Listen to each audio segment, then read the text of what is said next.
Pun Anda berada. Senang sekali saya Alfian bisa berjumpa kembali bersama Anda untuk kebersamaan kita pagi hari ini dalam Dialog Lintas Makassar Pagi. Kita bahas wacana Presiden 3 periode.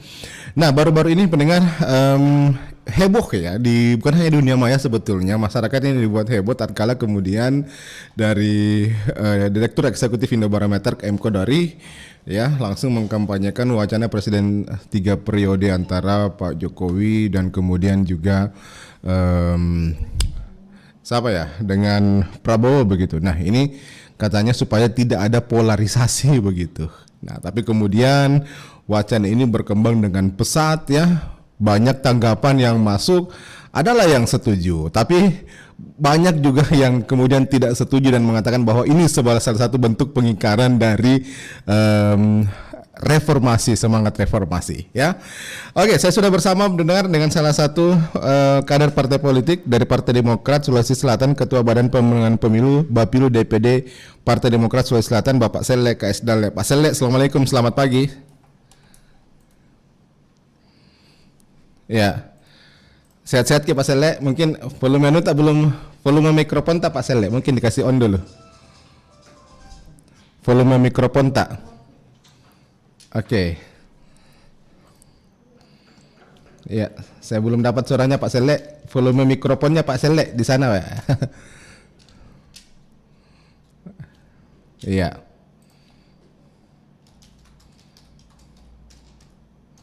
Volumenya Pak Sele, volumenya, tolong Pak ya. Ya.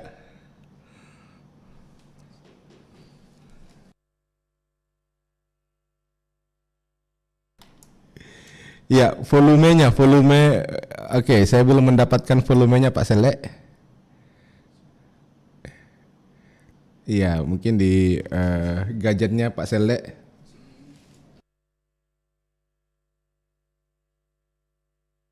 Kita jeda dulu pendengar.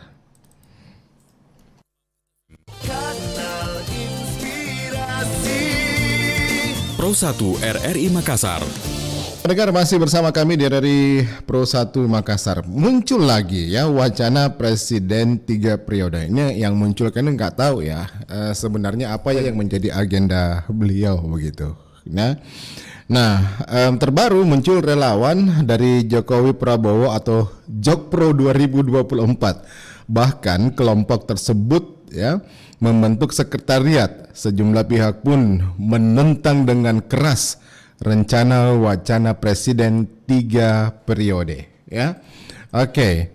Lalu bagaimanakah kemudian tanggapan masyarakat terkait ini? Oke, ini sudah on sekarang Pak KS. Baik, sudah on Pak. Oke. Pak Sele, apa kabar Pak Sele? Baik, sehat-sehat Pak Sele ya. Ya.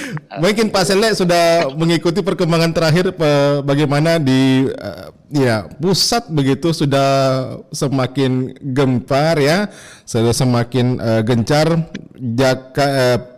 Presiden 3 periode ini dimunculkan kembali, dulu sempat meredup, sekarang dimunculkan lagi, bahkan sudah ada sekretariatnya nih Pak, para pendukungnya yang akan mendukung Pak Jokowi dan juga Pak Prabowo.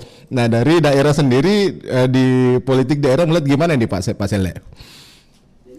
Jadi pertama begini, kita awalnya itu kita anggap canda-canda politik warung kopi.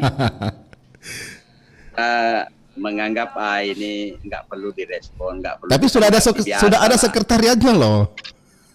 Nah, itu makanya saya mau lanjut bahwa awalnya beberapa bulan yang lalu bergulir kita malas untuk merespon.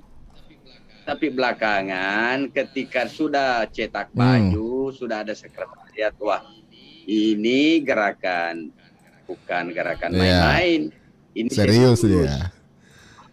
Sementara dalam peta politik di DPR RI di Senayan, kita tahu bahwa mayoritas sekarang ini parpol koalisi penguasa. Sehingga kalau gayung bersambut antara dorongan sekelompok orang yang meminta periode ketiga lalu kemudian gayung bersambut dengan kekuatan politik di Senayan, wah ini mengkhawatirkan bagi Republik ini. Sehingga menurut saya ini sudah tidak bisa dianggap main-main.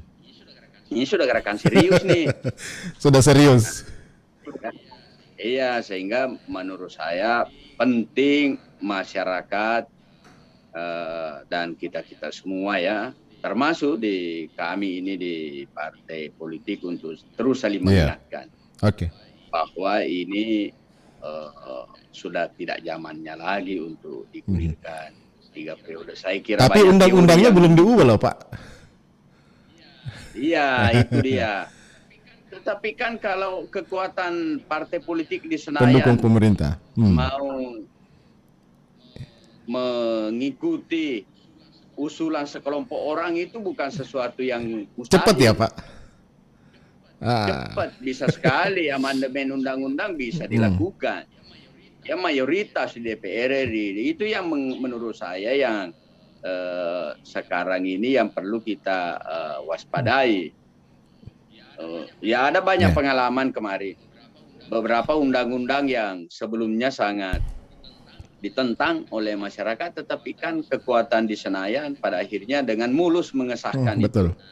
Nah, hal-hal seperti itu yang menurut saya yang mesti kita saling mengingatkan terus. Ini dalam mengelola bangsa ini, dalam mengelola negara ini, saya kira tidak boleh hanya pikiran-pikiran jangka pendek, pragmatis semata yang mengemuka yang menjadi dasar pemikiran. Nah, pertimbangan para pengusul wacana 3 periode ini kan sangat dangkal sekali. Iya.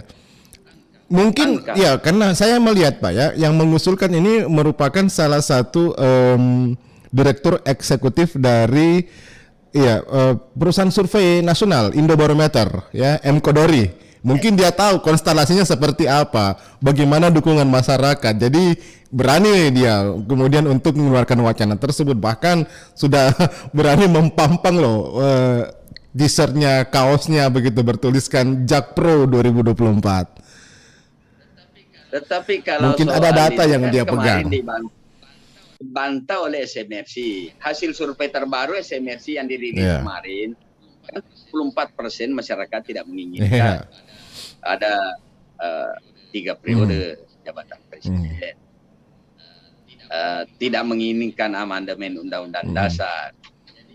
Jadi hanya sekian persen yang hasil survei yang menunjukkan bahwa memang ada keinginan seperti itu. Tapi kan sekali lagi bahwa ketika kita bicara soal proses legislasi di DPR RI, baik amandemen maupun mengusulkan undang-undang baru, itu yang menurut saya yang mesti di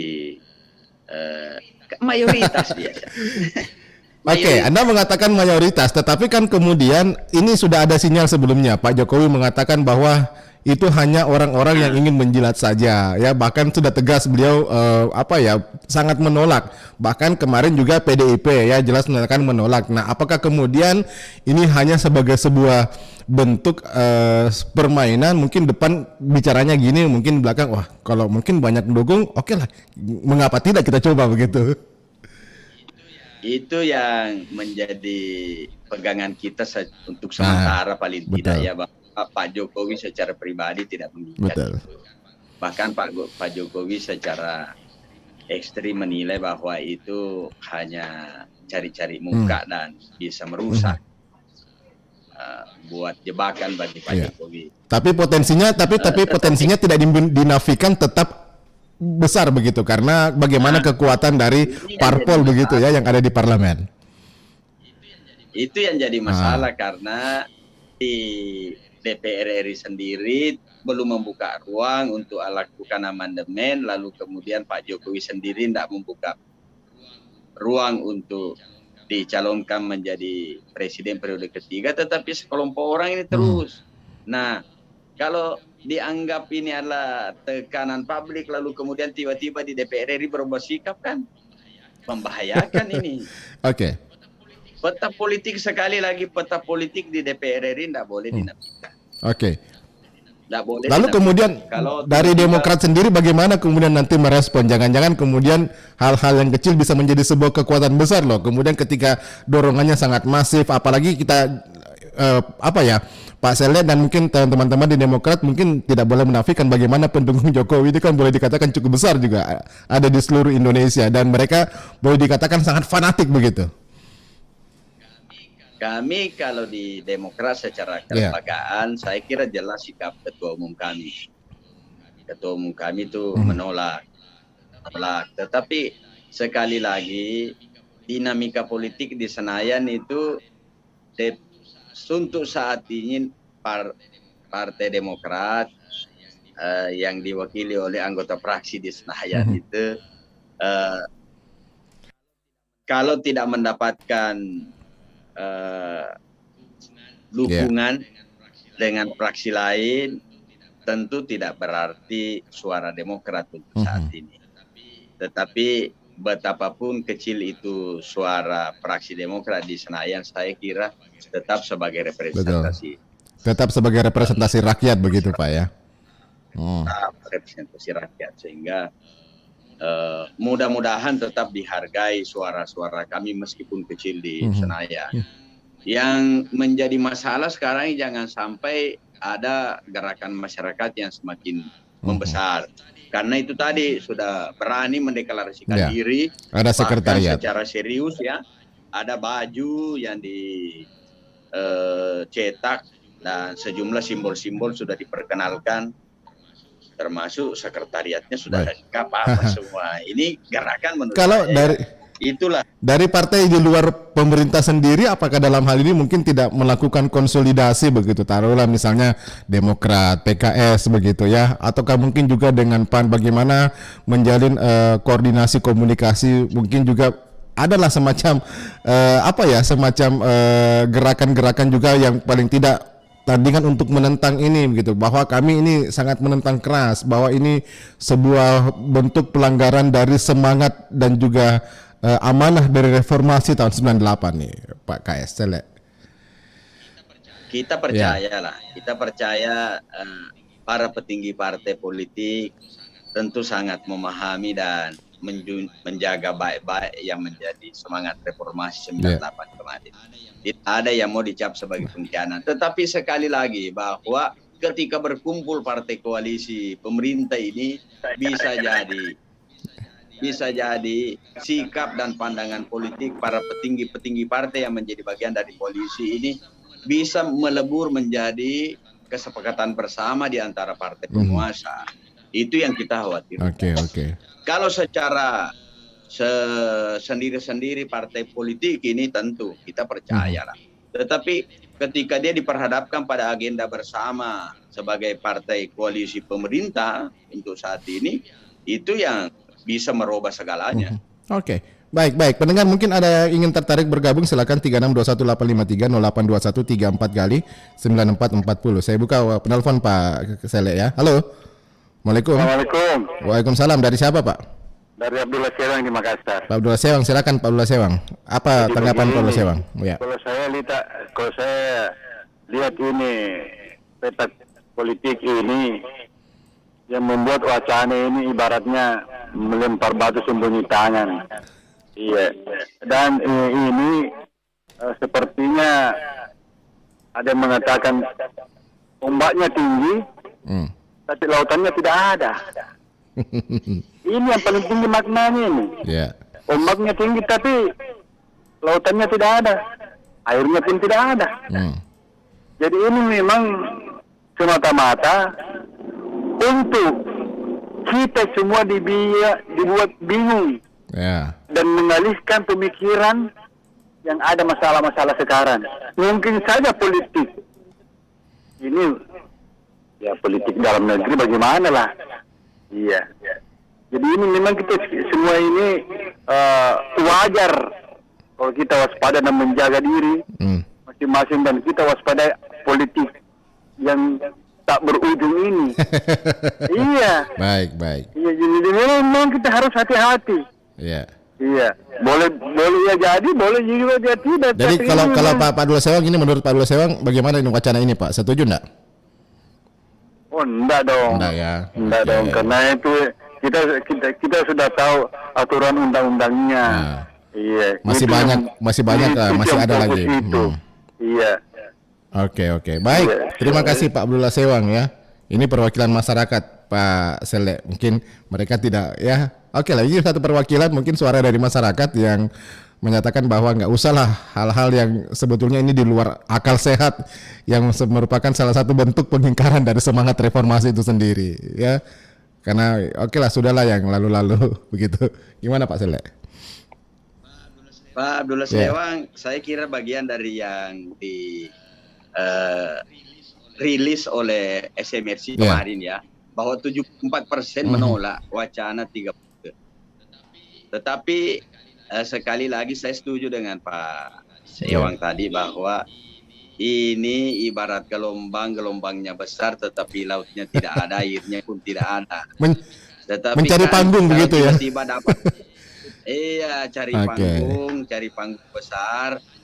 Hanya saja dinamika politik yang ada di Senayan itu yang menjadi patut dikhawatirkan. Sekarang kalau kita mau bicara kondisi saat ini, saya setuju bahwa sangat disayangkan ada wacana seperti itu yang dimunculkan di tengah situasi persoalan bangsa saat ini ya. Menurut saya amat banyak yang penting untuk kita fokus bicarakan dan kerja bareng-bareng untuk diselesaikan sama ya.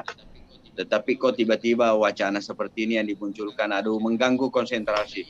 Kita ini beberapa hari terakhir ini kan khususnya di Pulau Jawa sangat mengkhawatirkan pandemi COVID-19. Kita pun di Selatan sudah mulai lagi kita harus waspada tingkat tinggi ya. Tetapi kalau misalnya wacana 3 periode ini terus digulirkan oleh kelompok yang yang secara khusus memang kerjanya itu aduh kasihan ini membuat kita punya energi pada akhirnya terbagi ya. Tetapi susah untuk tidak direspon, susah untuk tidak ditanggapi ini karena sekali lagi sudah serius. Seriusnya itu tadi sudah ada simbol-simbol gerakannya, sudah ada sekretariatnya dan bahkan sudah mencetak segala atribut. Kalau kita bicara soal gerakan, kalau sudah memenuhi unsur seperti itu tidak boleh lagi dianggap main-main. Oke. Kalau dari teman-teman partai politik di luar pemerintah bagaimana sendiri? Khusus mungkin Demokrat, apakah ini sudah ada konsolidasi yang dilakukan bagaimana kemudian menanggapi wacana-wacana seperti ini begitu ya, Pak Sele? Kalau sekali lagi kalau garis kebijakan atau sikap politik ketua umum kami masalah jelas. Dan itu sudah diturunkan sampai ke bawah, ke struktur paling bawah bahwa tidak mungkin Demokrat ini lahir dari rakyat, suasana reformasi. Tapi ini mengkhianati ibu kandung kami kalau kami mendukung itu. Jadi saya kira jelas sikapnya di Demokrat. Kalau kita bicara sekali lagi, PKS pun juga saya percaya. Partai-partai yang lain pun juga saya percaya begitu. Bahkan yang ada di dalam koalisi pemerintahan pun. Kalau ditanya per parpol, pasti garis kebijakannya sama kurang lebih dengan kami yang di Demokrat. Tetapi itu tadi kalau kita bicara soal dinamika pemerintahan yang ada sekarang ini, kebetulan sekali persentase partai pendukung penguasa jauh lebih besar. Sehingga apa bisa dilakukan. Termasuk ketika di detik-detik terakhir, lalu kemudian wacana ini masuk secara formal di Senayan, bisa membahayakan dan mulus jalannya kalau ini tiba-tiba misalnya ada kesepahaman di antara partai koalisi penguasa. Sehingga menurut saya di tengah situasi seperti ini kita tetap harus fokus menyelesaikan masalah-masalah yang kita hadapi bersama, tetapi tidak boleh dinafikan begitu saja wacana ini. Masyarakat harus memperlihatkan sikap penolakannya sama dengan seperti Pak Betul, Sewa betul. tadi. Oke, terakhir Pak Sele, mungkin ada hal yang perlu Pak Sele sampaikan ini selaku perwakilan dari partai politik, perwakilan dari rakyat ya. Bagaimana kemudian masyarakat seharusnya menyikapi adanya wacana isu-isu yang kemudian dilontarkan oleh tokoh-tokoh tertentu yang ada di pusat begitu, yang kemudian ini informasinya sudah sampai ke tingkat paling bawah begitu Pak Sele. Silakan. Ya, kalau orang tua yang bicara soal periode ketiga yang berumur 65 tahun ke atas, saya kira bisa kita maklumi. Tetapi kalau umur 60 tahun ke bawah, sangat disesalkan. Saya kira kelompok muda ini yang mestinya menjaga baik-baik roh reformasi, lalu kemudian di ujung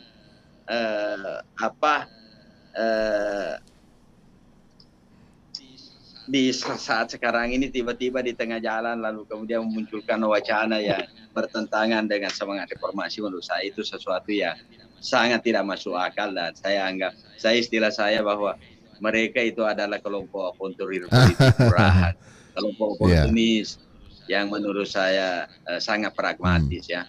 Dan sekali lagi saya meminta kepada semua pihak, termasuk teman-teman yang ada di media baik cetak maupun elektronik, dan kelompok-kelompok gerakan yang lain pro reformasi, kita terus jaga semangat reformasi ini, kita jaga.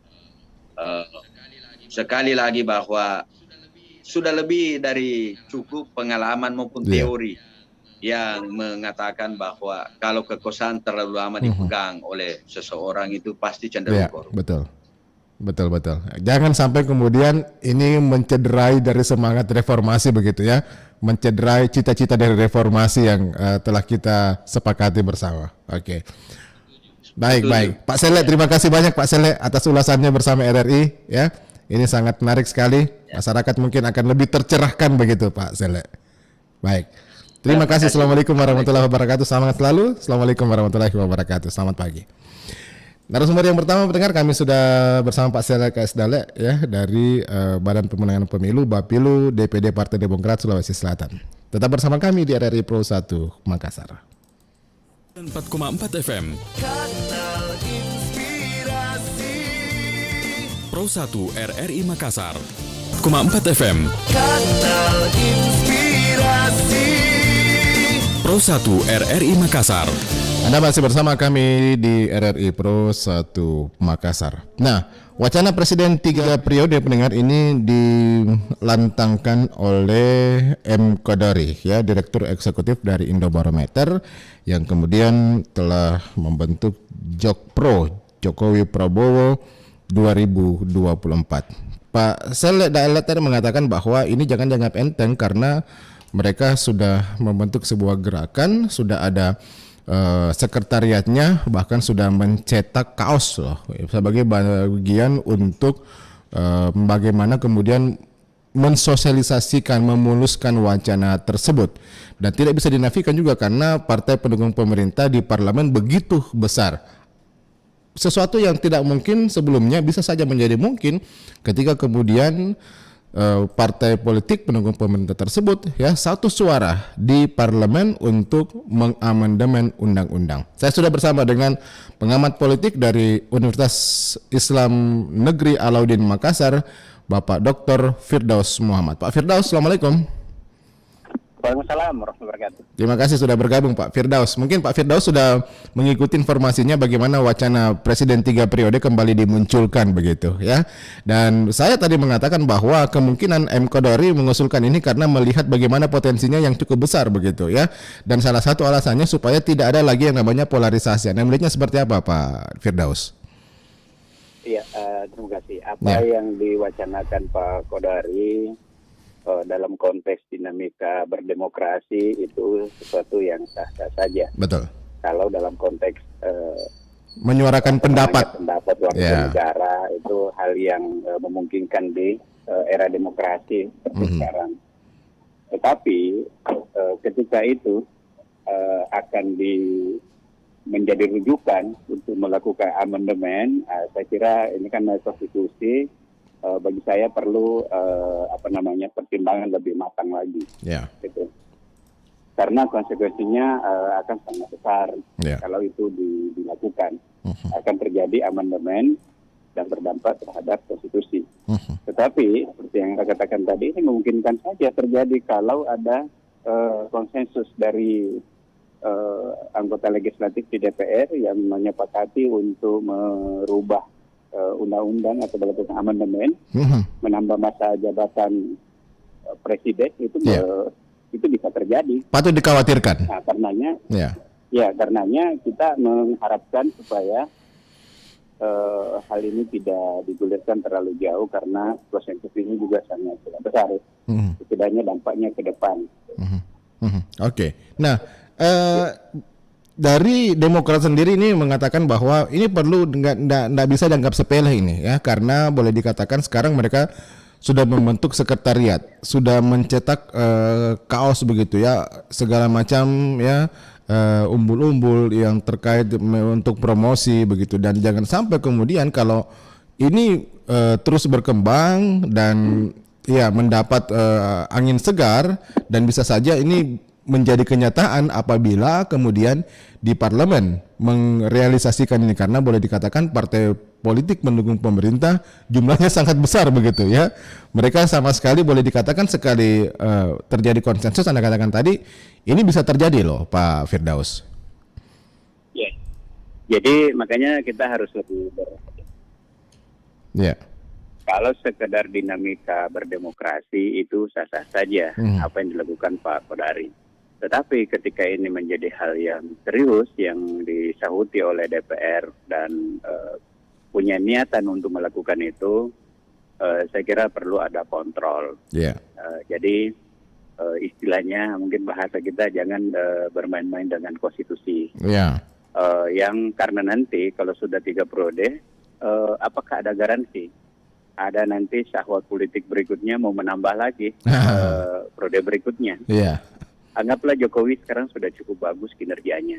Tetapi ketika memasuki periode ketiga, itu tidak menutup kemungkinan justru kinerjanya menurun. Kita bisa belajar dari Pak Harto. Pak Harto itu kalau misalnya mengakhiri masa jabatannya dahulu ketika ada tawaran lagi untuk maju presiden, kalau nggak salah 97 itu, seharusnya Pak Harto dengan legowo tidak maju lagi dengan mempertimbangkan soal usia, diantaranya regenerasi kepemimpinan nasional. Saya kira tidak seburuk itu karir politiknya Pak Harto sekiranya Pak Harto ketika itu tidak memaksakan diri untuk melanjutkan lagi kepemimpinannya. Jadi sekarang yang harus dipertegas itu adalah konstitusi. Ini kan amandemen undang-undang dahulu yang membatasi presiden itu 5 tahun pertama dan memungkinkan untuk periode kedua, tapi tidak periode ketiga. Nah, ini kalau mau menambah menjadi periode ketiga ya undang-undang harus diamandemen. Betul. Nah, kalau undang-undang diamandemen lagi untuk kepentingan politik jangka pendek seperti itu, saya kira sepertinya kita ini bermain-main bernegara, bermain-main dengan konstitusi. Jadi apakah ini menjadi kebutuhan, kehendak masyarakat atau tidak? Sebaliknya juga kita harus merespon bagaimana ketika Pak Jokowi dengan katakanlah timnya itu sejak awal, misalnya dari Mas Fajro itu sudah menyampaikan bahwa Pak Jokowi juga tidak menginginkan dirinya menjadi 3 periode. Apalagi sekarang kalau dikatakan Jokowi Prabowo 2024, saya kira ini wacana politik yang kalau sekedar untuk wacana demokrasi sah-sah saja. Tetapi ketika ini disahuti oleh DPR, saya kira perlu menahan diri dulu. Tapi saya kira bukan kebutuhan. Ada yang menarik yang disampaikan Pak Kodari bahwa mengamandemen undang-undang hanya sekedar untuk menambah jabatan presiden. Betul. Nah, ada yang menarik disampaikan Kodari bahwa ini supaya tidak lagi ada polarisasi begitu, ya. Karena kita tahu kan bahwa pendukung terbesar dari kedua tokoh ini kan mereka sama-sama memiliki pendukung yang sangat besar begitu. Nah, dengan pemikiran bagaimana kemudian kalau dukungan tersebut disatukan, ini kan sama juga menyatukan masyarakat Indonesia begitu. Itu mungkin menjadi pemikirannya dari kemudian ingin meluruskan wacana tersebut, ingin menggolkan wacana tersebut. Ya, lagi-lagi untuk kemerdekaan berpendapat, berekspresi itu sah-sah saja. Yeah. Pak Kodari punya hak untuk berpendapat, tapi saya kira juga tidak boleh memaksakan pendapat itu untuk direalisasikan karena konsekuensinya sangat serius. Yeah. Kalau terkait polarisasi ya namanya dunia politik ya pasti ada polarisasi, ada betul. koalisi, ada lawan politik, ada satu dengan yang lain. Dalam dunia politik nggak bisa kita menghindari adanya polarisasi itu. Yeah. Nah, dimanapun itu terjadi polarisasi. Tidak ada jaminan juga kalau misalnya menggolkan Pak oleh para elit politik sendiri, kemudian berdampak di masyarakat. Yeah. Jadi itu bukan solusi. Bahwa ketika nanti ini terjadi ada polarisasi lagi, bahkan bisa ada oposisi yang justru menjadi kekuatan. Jadi kalau saya kembali lagi tadi pada komitmen bernegara kita bahwa konstitusi yang sudah disepakati para elit-elit politik terdahulu, terutama ini kan menjadi amanah reformasi. Saya kira Pak Kodari juga menjadi bagian dari itu. Yeah. Kita mengapresiasi perjuangan reformis dahulu untuk tetap ada regenerasi kepemimpinan, yakni presiden dibatasi sampai 2 periode. Sebenarnya 1 periode 5 tahun, lalu kemudian memungkinkan untuk 1 periode berikutnya. Oke. Jadi tidak ada jaminan Pak Firdaus ya kalau ini wacana diluruskan ya, bisa tidak akan terjadi polarisasi lagi begitu dalam perpolitikan dalam berbangsa bernegara begitu ya. Ya, jadi bukan hanya pada polarisasi itu, kita akan mengukuhkan mengarah kepada diktator karena ada kelompok tertentu atau figur tertentu yang mendominasi perpolitikan kita. Yeah. Jadi kalau kenapa misalnya Pak Harto itu menjadi dianggap otoriter, itu karena kekuatannya mengendalikan pemerintahan begitu besar, sehingga ketika melakukan penyimpangan sulit untuk dikontrol karena sudah memiliki kekuatan yang lebih besar.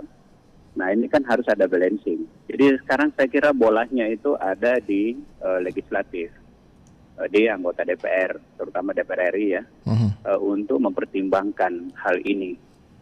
Karena ini kan bisa menjadi kepentingan, itu tadi polarisasi malah terjadi. Ada kelompok-kelompok tertentu yang memaksakan kehendaknya untuk ambisi-ambisi politiknya. Tetapi kan dampaknya sangat besar terhadap masa depan berbangsa bernegara, terutama ini kan terkait dengan pemerintahan. Yeah. Bahkan ini juga kita harus mengatur baik-baik dari penyelenggaraan proses-proses politik, baik nasional, kemudian di tingkat daerah. Ini saya kira justru harus dievaluasi bagaimana supaya bisa menjadi lebih baik. Ini kan dahulu ada agenda-agenda bahwa ini pemilihan serentak, lalu kemudian setelah ini tahapan ini. Itu kan belum berakhir, belum tuntas, sekarang bikin lagi pola baru yang justru pasti berdampak terhadap tahapan-tahapan pemilihan kepala daerah yang dulu sudah serentak, yang kemudian mengurangi biaya energi masyarakat. Sekarang kalau dirubah lagi menjadi 3 periode, itu kan nanti dampaknya bisa menjadi kepala daerah 3 periode lagi. Betul. Itu kalau sudah 3 periode, itu sudah membuat ruang, dia bisa melahirkan pemimpin yang diktator. Iya. Karena terlalu lamanya berkuasa. 15 tahun itu lama, Pak. Oke. Bahkan di Amerika Serikat saja 1 periode hanya 4 tahun begitu, nggak sampai 5 tahun ya. Iya. Oke. Baik. Nah, kalau Anda sendiri melihat bagaimana konstelasi politik yang ada di pusat saat ini begitu ya? Apakah mereka gerakan ini hanya dianggap sebagai sebuah dinamika perpolitikan, ataukah bisa saja ini bisa mengarah ke gerakan yang lebih serius kalau mendapatkan angin segar begitu dari mungkin salah satu parpol pendukung pemerintah yang ada di pusat, Pak Firdaus? Ya, jadi itu saya katakan tadi istilahnya jangan bermain-main karena boleh saja ini trial and error. Coba lemparkan saja dulu wacana ini. Tetapi itu nanti kan sering kita selalu melihat ada pro kontra. Soal ini saja kan sudah pro kontra, termasuk di kalangan para elit politik. Ada yang mendukung, ada yang tidak. Jadi betapa berpengaruhnya wacana ini, yang kemudian dari wacana itu kalau sudah direspon oleh para politisi di DPR, lalu kemudian mengarah kepada konstitusi, ya itu tadi dampaknya menjadi sangat-sangat serius.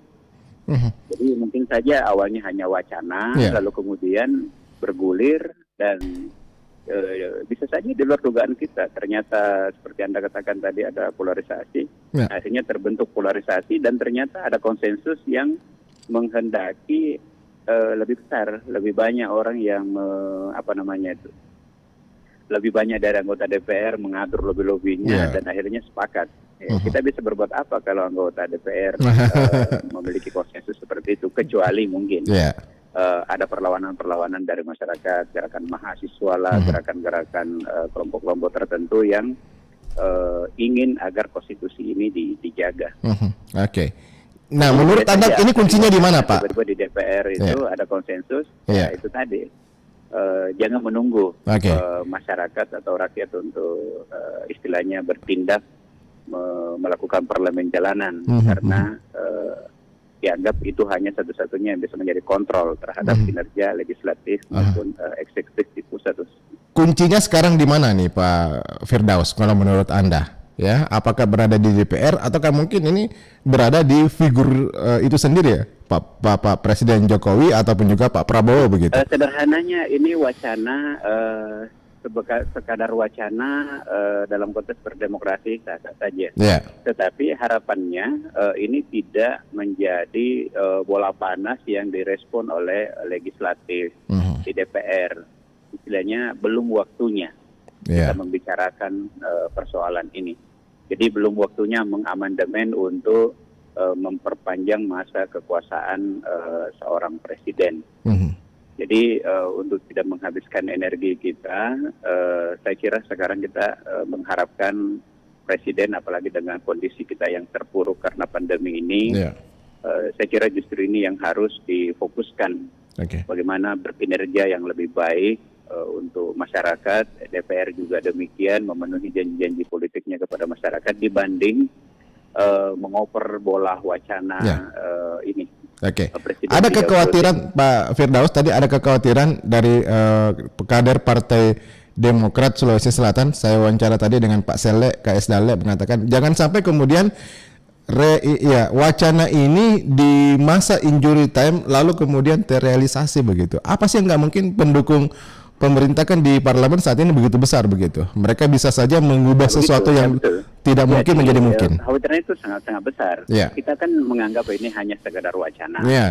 Jangan sampai di injury time yang terrealisasi begitu. Trial and error saja, coba aja dulu gitu. Melempar ibaratnya kayak iseng-iseng berhadiah, lempar aja dulu.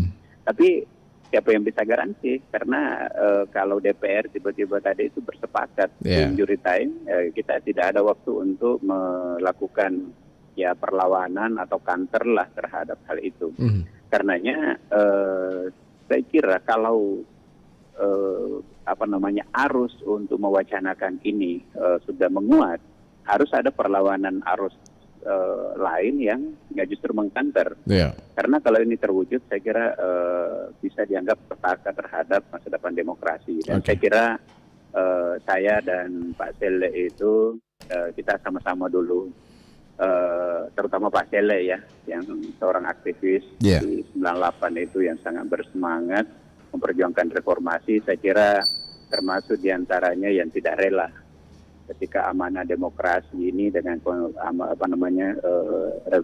amandemen konstitusi, amandemen undang-undang 1945 itu diamandemen lagi hanya untuk kepentingan politik, mengakomodir kepentingan politik kelompok tertentu. Jadi ini kan terkait dengan komitmen kita berbangsa dan bernegara. Jadi sekali lagi saya kira kalau arusnya ini menguat, ya harus juga ada perlawanan menguat bahwa belum waktunya untuk melakukan amandemen memperpanjang periode kekuasaan seorang. Itulah tadi yang menjadi kekhawatirannya, karena sekarang sudah ada sekretariatnya, sudah ada mungkin juga pengurusnya sudah ada, pasti kalau ada sekretariat pengurusnya juga sudah ada, pengurus nasionalnya, bahkan sudah ada cetak ya lambang-lambangnya, sudah ada cetak baju kaosnya begitu dengan tujuan untuk Ya, saya memuluskan juga termasuk begitu. orang yang khawatir. Jangan sampai Iya. ini Kodari hanya pemain panggung depan, Mm-mm. yang panggung belakangnya ternyata Lebih besar. ada orang yang mengambil keuntungan Oke. dengan tidak memunculkan diri. Iya. Ini kan dari wacana ke gerakan, itu bisa menjadi serius. Iya. Jadi kalau sekedar wacana personal melemparkan ya hak bagi warga negara, tetapi ketika dari wacana turun menjadi gerakan terkonsolidasi. Tapi kalau Anda melihatnya, apakah ini hanya gerakan personal saja, ataukah mungkin ada yang lebih besar? Ya, ada di belakang panggung yang mungkin baru dikatakan ini gerakan masif Ya, nanti yang kalau siap-siap dalam begitu dunia untuk melakukan politik desakan. kita selalu mengenal ada panggung depan, panggung belakang, Nah, itu dia. ada orang yang bermain di belakang layar, ada tangan-tangan yang tidak kelihatan gitu, tapi ternyata dia pengendali. Jadi justru jangan sampai Kodari ini menjadi semacam boneka yang ditampilkan ke depan, tapi ternyata ada kepentingan-kepentingan di belakangnya yang memang justru terkonsolidasi. Apakah disadari atau tidak? Karena begini, seringkali itu kan momentum politik itu kadang-kadang ada orang yang menciptakan, Iya. menggulirkan satu isu, atau politisi itu memanfaatkan isu yang ada. Iya. Jadi menciptakan momentum atau memanfaatkan momentum. Boleh saja hanya Kodari yang menyuarakan dengan idealismenya, dengan keinginan-keinginannya, tetapi di balik itu boleh saja ada orang yang memanfaatkan momentum ini. Nah, Anda bayangkan kalau pemilik suara terbesar di parlemen itu bersepakat, lalu kemudian mencari dukungan dari partai lain, sehingga konspirasi dari 2 partai besar, 3 partai besar yang menguasai di DPR, kemudian semacam di voting, apa hasilnya? Itu. Pasti menangkan. Ya, jadi Betul. justru kalau ada yang sudah membuat sekretariat untuk Jokowi Prabowo, ya apa salahnya kalau misalnya di tempat lain ada juga justru membuat sekretariat yang menjadi antitesa dari pergerakan ini. Baik. Ya, terakhir Pak Firdaus, mungkin bagaimana masyarakat menanggapi isu ini, Pak? Saya kira masyarakat boleh untuk kita giring dewasa untuk berpikir, membuka wawasannya, tapi jangan justru sebaliknya membebani masyarakat dengan menguras energinya memikirkan hal ini. Ibaratnya belum waktunya masyarakat digiring untuk menambah beban masyarakat memikirkan hal ini, karena ini kan juga persoalan serius. Pastinya masyarakat kita akan terpikirkan menjadi beban pikiran bahwa bahaya kalau negara ini dimain-mainkan dengan konstitusi misalkan. Nah, sementara yang lain ada lagi yang justru pro. Jadi ini kalau saya sekali lagi belum waktunya, karena jangan menggiring masyarakat kita untuk menghabiskan energi memperdebatkan persoalan ini, sementara banyak beban-beban lain yang justru butuh solusi. Jadi jangan menjadi beban baru bagi masyarakat yang justru menambah akumulasi distrust terhadap kinerja DPR, legislatif, eksekutif, bahwa yang mereka bincangkan hanya bagaimana memperpanjang kekuasaan, tidak peduli lagi terhadap beban-beban hidup dari masyarakat atau rakyat. Jadi kita juga tidak ingin pemerintah ini mengalami distrust, ketidakpercayaan dari masyarakat karena wacana-wacana seperti ini. Karena wacana ini menjadi serius, karena dari wacana menjadi gerakan, bolanya dioper ke DPR sahuti, dan di sana ada konsensus. Ya kita bisa apa kalau mereka yang bersepakat melakukan amandemen? Dan saya kira ini jangan memancing masyarakat kita untuk melakukan perlawanan-perlawanan kantor yang justru menguras energi masyarakat kita yang sekarang syarat dengan beban. Saya kira itu, Pak. Baik. Pak Firdaus, terima kasih banyak Pak Firdaus atas waktunya bersama RRI pada pagi hari ini. Semoga bermanfaat. Assalamualaikum warahmatullahi wabarakatuh. Selamat beraktivitas. Demikian pendengar ulasan dari pengamat politik dari Universitas Islam Alauddin Makassar, ya, Dekan Fakultas Komunikasi dan Dakwah dari UIN Makassar.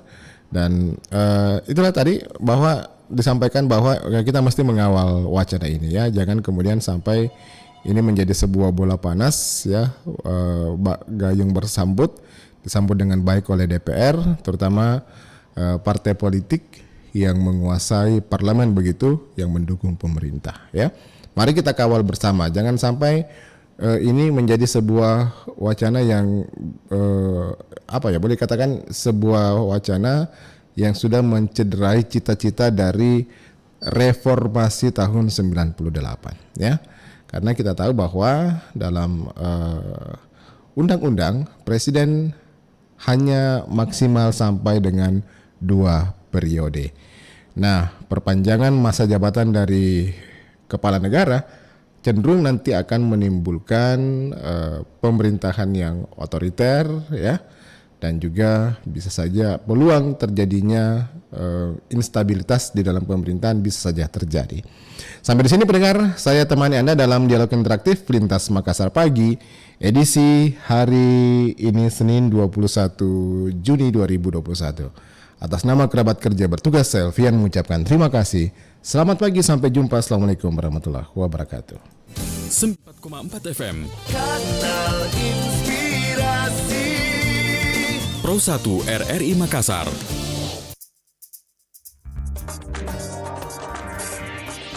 audiolibrary.rri.co.id. Di atas meja rindu itu hilang semati denganmu dari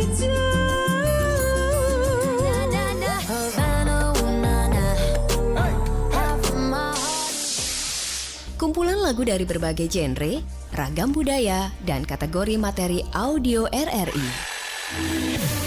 Teater Radio Sejarah Kemaritiman Nusantara. Butir-butir pasir di laut. audiolibrary.rri.co.id.